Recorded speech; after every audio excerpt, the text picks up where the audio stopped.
Hello, we are the Wavelength podcast, and welcome back to our first episode. We are your hosts, Chandler, they, them. Ruben, he, they. Noah, he, him. Marinus, he, him. Wavelength is a group consisting of queer students at Scarborough Sixth Form. We have a blog, and now we have a podcast. I baked a cake for my parents when I came out. A rainbow cake. I have never really baked cakes before, so that was fun. And never a rainbow cake of any sense. So I had to buy the food coloring, and then bunker down in the kitchen for 4 hours, I think. Not letting my parents make us dinner, so I just stood in there completely out of my mind, frantically trying to make this rainbow cake. Every 2 seconds, looking up the flag to see if I actually correct colors. They didn't have violet, so I had to mix that together somehow. All of that while listening to a podcast. One of the reasons why we're doing this now. And in the end, I put it in the oven. Put a washing cloth in front of it so my parents wouldn't see it when they made dinner, and I told them, don't look at that. So in the end, my plan was to write on top with sugar writing the I am gay in German, since I am German. The problem is the cake was that cake is brown on top, cake colored, and I tried to put some white, not fondant, but something white on top of it. Problem is we didn't have enough, so it was just this blotchy mess of white stuff on top of the cake, and didn't cover it at all. So I then tried to with my horrible handwriting and try to put the letters on there. So I did all of that, brought it out to my parents after it cooled enough, put in front of them. They both tried to read it and failed. They couldn't read the I am gay on the cake. So that wasn't fun. In the end, my mother was able to read it. Told my father what it said. They asked me, is that true? I was like, yes. And they were fine with it. Just fine. I have a gay uncle, So they knew what's going on. They're kind of progressive, so took it quite good. It was just very horrifying, them just not being able to read what it was. Yeah. Nice. I don't really have a solid coming out story because it's happened so many times. I remember when I was 12, that was when I first knew I was queer. I came out as bi, but then a few years later, I was like, oh, okay. Well, I don't know, because I've only liked women. So then I came out as a lesbian. Not officially came out, but I sort of told people oh yeah, I don't think I like dudes anymore. And then I went back on that quite quickly. And then there was the whole gender crisis, in which I must have come out so many times to different people as different things. I did identify as non-binary for a very long time, sort of still do. But then, more recently, I came out as transmasculine, not exactly a trans man, because I can't commit to things, apparently. And I thought I was sorted with the whole sexuality thing, but apparently not. So it's still all in progress. No real coming out there, just a whole mess. Do you have an example of a coming out story or how it went? The first time we were just sat at the dinner table, and I was like, Mum, I think I like women. The first She one was like, to your parents. she was Wow. like, oh, okay, cool. Nobody was surprised at any of them, really. Mine was like the most chaotic one was I had told my niece, this was back when I identified as bisexual, I told her I'm bisexual, I have a girlfriend, and then she messaged me on WhatsApp and she was like, oh, how's my uncle doing? And I was like, what are you on about? And she was like, oh, you know, your partner. And I was like, it's not a man. And she was like, oh no, I know, but you know, I just wanted it to be a secret. And I was like, are you bonkers? It was a nice thought, like. The next day though, my mum went out to have some coffee with my sister, and then she came home and she just came into my room with a face of just disbelief. She was like, do you not like men? I was like, what? Excuse me? No hellos? I was like, no, yeah, I do. I just like women as well. And she was like, oh, because that's not what I heard. And I was like, well, I don't know what you heard. Turns out my brother-in-law had been looking through my niece's phone because they did that. And and he saw the messages. And instead of them being mad at my niece for what she had done, because she had also done some horrible things, like that's why they were looking through her phone. No, they were mad at me for not coming out. And then I came out as pan, not to my mum, and also I came out as non-binary to her, but I don't think she understood. Oh no. I was like, yeah, I don't fit into a binary, I don't identify as a male or female. And she was like, okay, you know, yeah, you've always been like different to your sisters. And I was like, okay, you get it, right? She was like, yeah, okay, so you're okay with me being called Chandler? And she was like, yeah. Never called me Chandler in my whole life. But yeah, that was it. I don't really have any chaotic coming out stories, but the only one I'm probably going to remember for ages is the one time when I came out to one of my friends and she thought I was transgender female, even though I'd known her since year 7 and I had never even questioned it before like year 10. So she just sat there right next to me and I was like, okay, I've got a question, but will you accept me if I was transgender? And she's like, what, transgender female? And I was just staring at her for about 15 minutes, like, why? 15 minutes of Yeah, silence. I was like, why would you do this to me? Yeah, that's probably the only coming out story that I've got that's got some sort of, like, funniness to it. Yeah. Coming out is hard, isn't it? Like, for me, it was never I had never had a problem with anyone I knew knowing. It's just always telling them is the hard part. It's Like, so awkward. like I said, I have a gay uncle, and I spent with him and his partner. We were driving somewhere together, and I didn't tell them I was gay.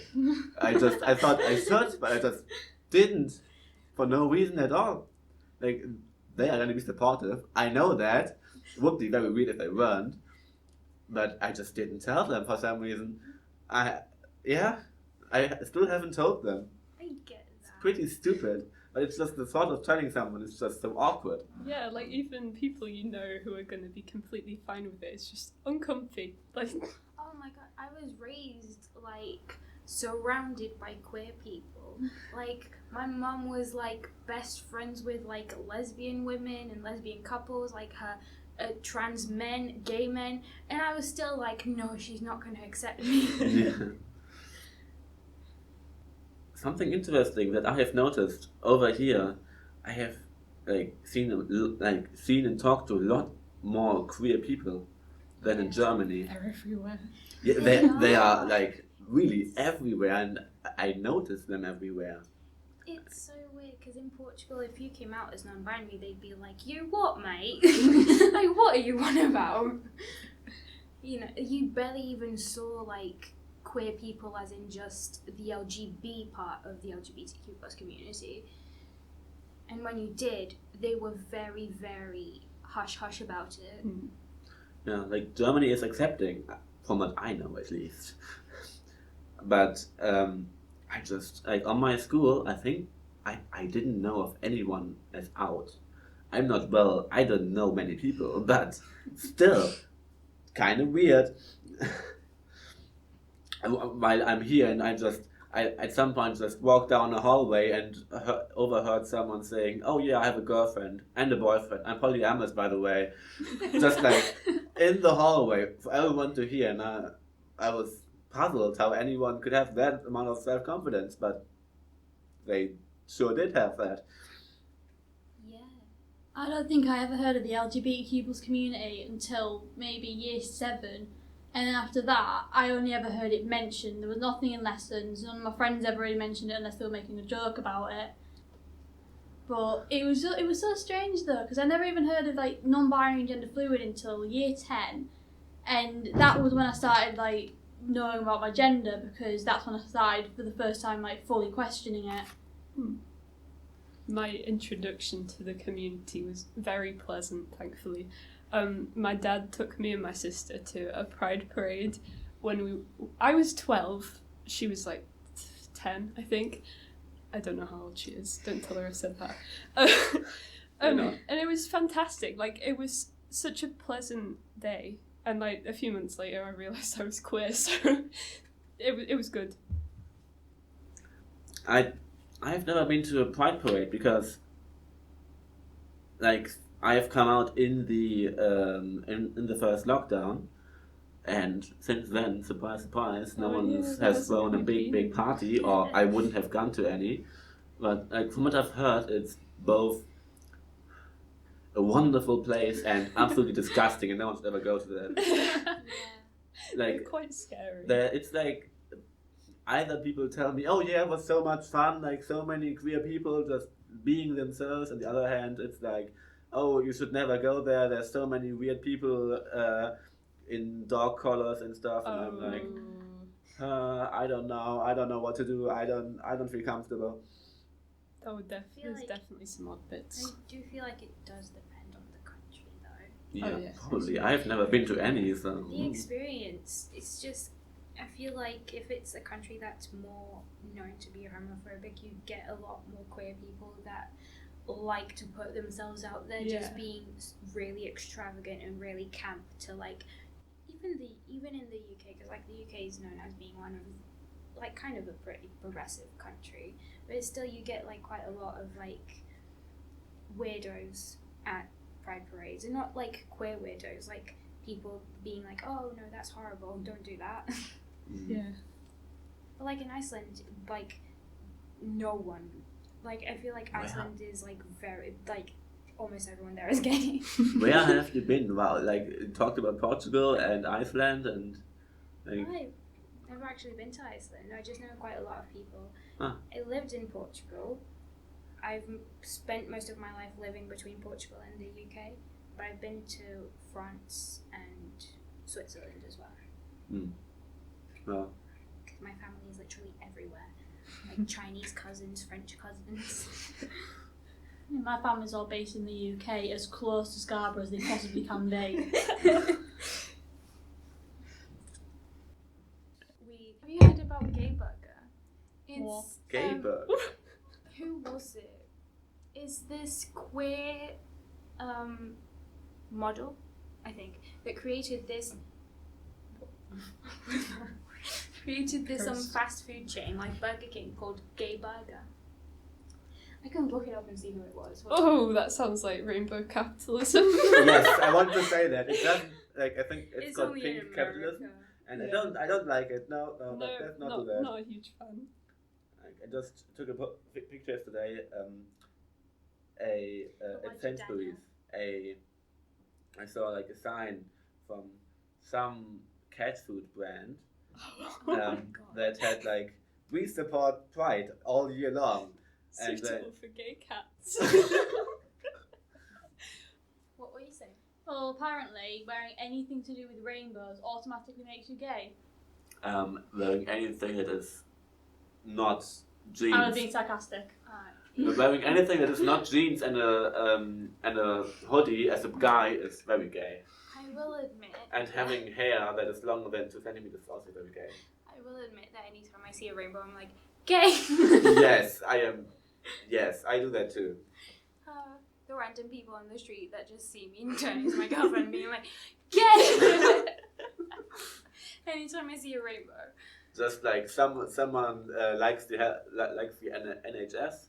That's true. Yeah, and you're just like, oh my god, very gay doctor. That caused so much confusion for me. Yes. I was driving because they used actual pride flags as well.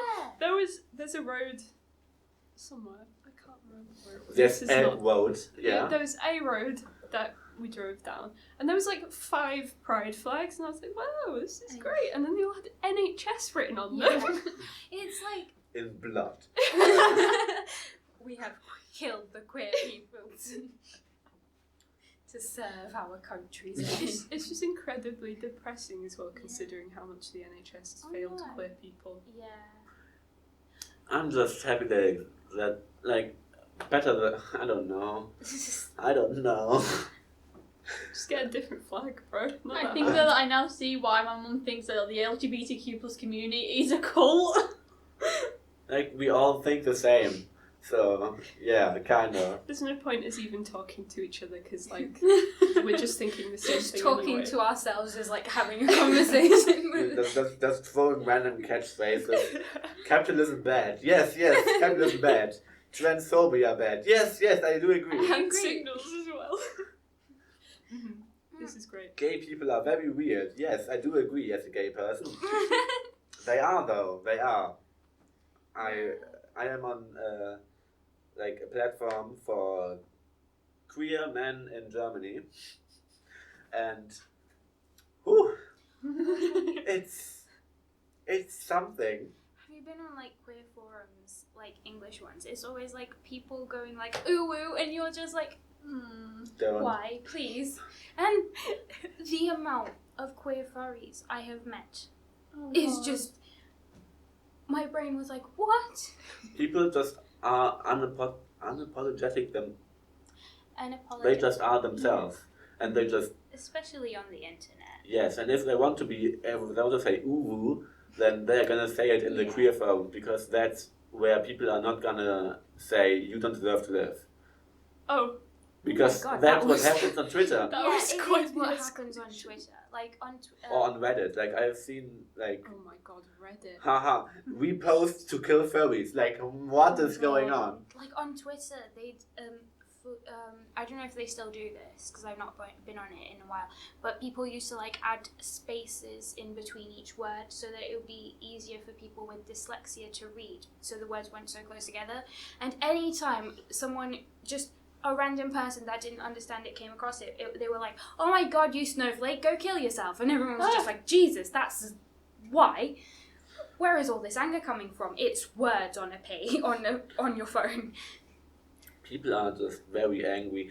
I think the only thing I can think of is they just feel like it's not useless to them. It's useless to them, so they don't want it at all Yeah. because it makes it inconvenient for them to read it. Or no, it doesn't. I don't like every time someone says something like. Dear gentlemen and ladies and gentlemen and in between, people are gonna be like, oh no, why did they say that? The amount of people in between is so low that like less than 1%. Why are we even caring about it? Like, stop talking.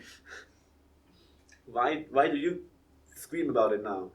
So I feel like there's different types of like. Hello, word. Would you like to come to my brain? oppression on these sites. Like in real life and on websites, there's different types of oppression. It's like not even just in real life and then on social media. Like if you look at transphobia in the UK and transphobia in America, it's a whole different story. Because like in the UK, they'll be like, "Oh, I care about trans people," you know, and then in America, they're like, "Die." Harsh. But it's just harsh. Yeah, in the UK, it's more like they see it as like an intellectual thing, and it's just like it's like part of the structures of society rather than individual opinions. Like J.K. Rowling being like, "People with periods, excuse you." How did you do the wobbly voice so perfect? It's like in America, you could get hate crimed, but in the UK, you can't get married without permission. It's very different, but same thing when you get down to it. Like, yes. Well, it's not the same thing, of course. I'm much happier. I don't want to go to America. I don't. No. Oh my god. No hate to anyone that's listening to this that lives in America. Yes, if you are American, we love you. You America. You as a person, not America. Yeah. You as a person. Leave. I mean, we can make those jokes. Americans are constantly like making jokes about British people. True. They think we get mad anytime they mention the Boston Tea Party. Do they? Yeah, they're Crazy. like, "Oh, you make fun of our accents? Okay, well, we dumped your tea in the ocean." I have always just heard people like being like, "Oh, British people sound so stupid." Like, I love the British accent. Why? America is so boring, so plain. But then like Cockney English is like flavorful. It is. Cockney It's like English is so spicy English.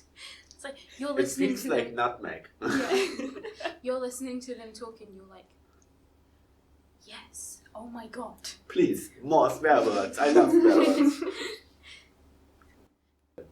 Yeah. But there is also that thing because people are always like, "Oh, the LGBTQ plus community is so positive and all of that stuff." But when you actually join it, some of it's really scary. Because like when I was younger and I didn't know I was like queer, people were like, "Oh, you know, you'll join it and you'll have like a bunch of these older LGBTQ plus people like basically taking you under their wing," and it's like, no, it's like a war zone. You have to fend for yourself. Yes.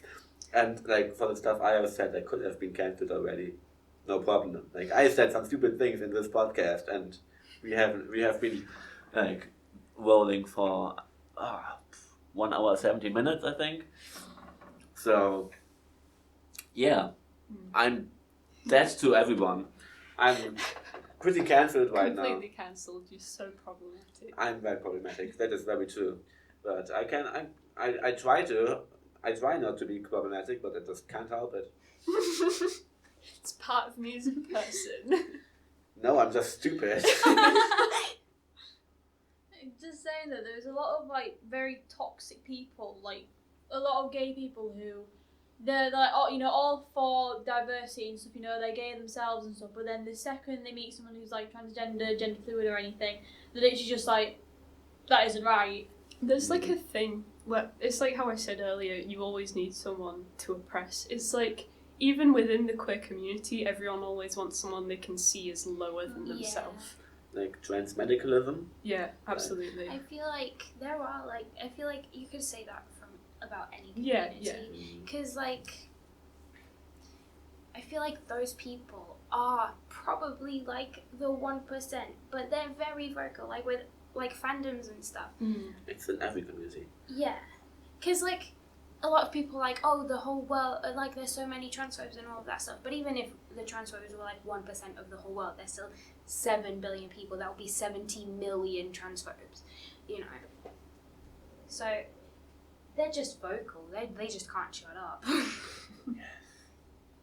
You said about like fandoms as well. I can't stand fandoms anymore because like they will make every single character in a TV show or film gay. Like it's just why I left K-pop Twitter, because they would get 2 random guys who looked at each other once and they'd be like, yes, they are dating now, and they'd make, and like these are real life people, and they're making these fan fictions about them and writing them in really like promiscuous situations. It's I think it's fine if it's like, I don't know, 2 comic book characters, because like, who cares? Yeah, it's harmless. if it's But- fictional, it's fine.